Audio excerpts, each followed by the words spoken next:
Étymologiquement, le mot enfant vient du latin infans, in privatif et fari, parler, et signifiait dans la Rome antique celui qui ne parle pas. Nous sommes le 13 mars 2013, l'un de ces jours d'un printemps qui s'annonce juste avant l'été, donc je prédis déjà qu'il sera torride, à nouveau, comme toujours. Nous sommes sur la place centrale d'Aba, mes 6 amis et moi, dans ce pays qui est le nôtre, sur cette terre qui m'a vu naître. Le sens des racines, l'origine et cet ancrage dans la chair, soudain, me reviennent. Nous voici au milieu de cette foule, dense, opaque, dont le brouhaha qui s'en dégage semble s'orchestrer pour ne devenir à nos oreilles que le simple murmure d'une seule et même voix qui nous rappelle qu'hier encore, nous étions siennes. Quelques pas ensemble, à nouveau, la foule, ses regards, à nouveau, la chaleur sur ma peau, puis le silence. Le murmure s'étue, ne reste que le ronronnement paisible de ceux qui respirent encore, comme un va-et-vient, cet écho qui soudain, aujourd'hui, semble entrer en résonance avec mon cœur. Alors, le temps s'arrête, le souffle du vent seul me rappelle à la vie, emportant avec lui l'odeur discrète et légère que celle du jasmin d'hier. J'attendais cet instant depuis 4 ans, le voici donc venu, l'instant de mon exécution.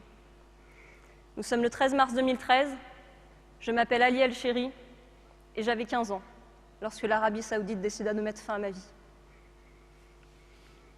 Le 13 mars 2013, l'Arabie Saoudite fit exécuter par balle Ali El-Chéri et ses 6 amis sur la place centrale d'Aba, faisant suite à leur condamnation à la peine capitale prononcée en 2009 pour des faits de braquage commis au cours de l'année 2005. Ces braquages n'avaient alors causé aucun blessé. Ali El-Chéri, lui, avait 15 ans. Il était donc mineur au moment des faits. Monsieur le Président, Mesdames et Messieurs les membres du jury et de l'auditoire, si les mots ont un sens, alors rendons à cela ce qu'ils entraînent de déshumanité. Prenons l'ampleur de ce qu'ils ont horreur. Car un mineur, c'est un enfant. La peine capitale, c'est la mort. Et il paraît dramatique que ces 2 mots puissent, en 2013, trouver à se tenir sur les sceaux de la justice, précisément de la justice saoudienne, de cette justice qui tue, qui prononce la mort pure et simple en tout ce qu'elle a de dramatique et d'irréversible, cette justice qui ordonne que soient tués des enfants au nom de ce qu'elle soutient être la charia. Au nom d'Allah, le tout miséricordieux, le très miséricordieux. C'est ainsi que commence chacune des 114 sourates qui composent le Coran. La miséricorde. Que ceux qui osent prétendre voir dans ce précepte de pardon la source légitime du droit de tuer autrui, cela passe nécessairement et indiscutablement à côté de ce qui fait l'essence même de toute religion. Puisse-t-il s'appeler Allah, Yahvé ou Dieu, qu'importe son nom. Son royaume n'est pas terrestre, son enseignement n'est pas la mort. Car celui qui détruit une vie, c'est comme s'il avait détruit le monde.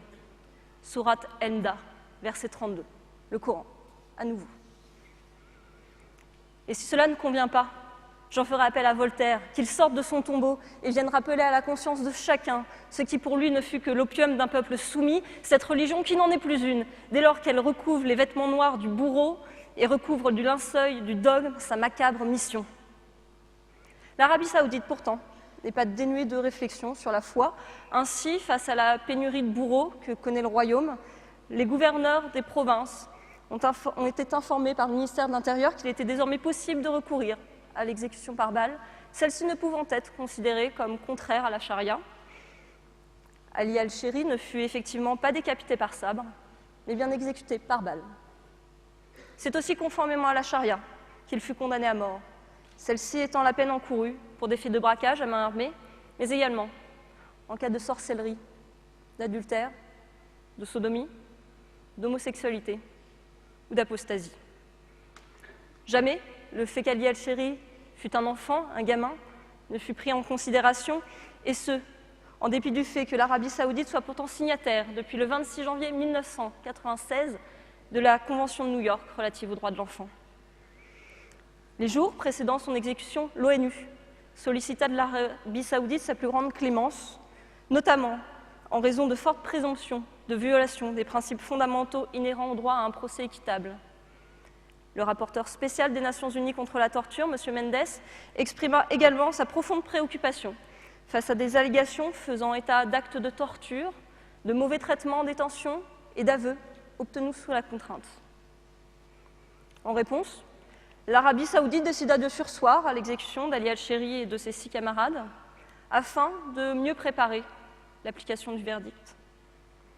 Aucun détail supplémentaire ne sera fourni. Une semaine après, le 13 mars 2013, Ali al-Chéri mourait. Le même jour, par un communiqué de presse, le ministère français des Affaires étrangères condamnait l'exécution de ces 7 jeunes hommes. La France y exhortait l'Arabie saoudite de mettre fin aux exécutions, tout de moins celles ayant lieu en public, qu'au moins ces exécutions se fassent dans le silence feutré des prisons saoudiennes, à minima, dans le respect de la dignité humaine. Après tout, les oiseaux aussi se cachent bien pour mourir. Une fois de plus, un message de plus, celui d'une France qui se veut fermement engagée contre la peine de mort. Un communiqué de presse, quelques mots, rien de plus. Une conscience sauve, plus légère certainement, tout au moins. Et puis, le jour d'après, l'oubli. Le 11 octobre 2013, M. Laurent Fabius rencontrait son homologue saoudien, le prince Saoud al-Faisal bin Abdelaziz al-Saoud. Jamais la question des droits de l'homme ne fut abordée. Pas plus qu'elle ne le fut au cours des précédentes rencontres entre l'Arabie saoudite et la France.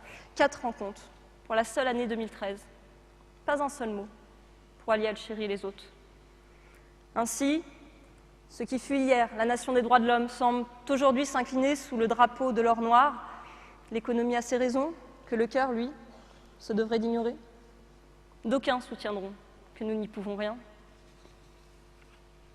Fin mars 2013, le ministre de la Défense suédois choisit de démissionner de son poste, refusant de signer un contrat avec l'Arabie saoudite qu'il qualifiait alors de dictature.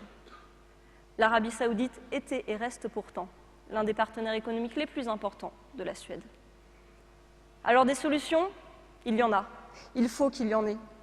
Comme un retour de la conscience humaine, cette humanité qui nous unit et que nous portons tous au plus profond de nous-mêmes, car dans le cas contraire, ne reste que plus que le choix d'oublier et le refus de regarder.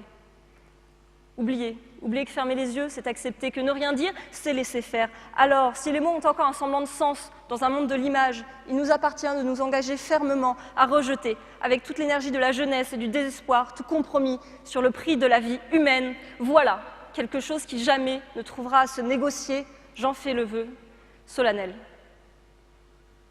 Et puisqu'Ali al-Chéri ne put parler, puisqu'il ne fut entendu, alors je vous en conjure, mesdames et messieurs les membres du jury de l'auditoire, puissions-nous aujourd'hui sentir ces larmes qui ruisselèrent en ce funeste 13 mars 2013 le long de ce visage, marqué du sceau de la juvénile culpabilité.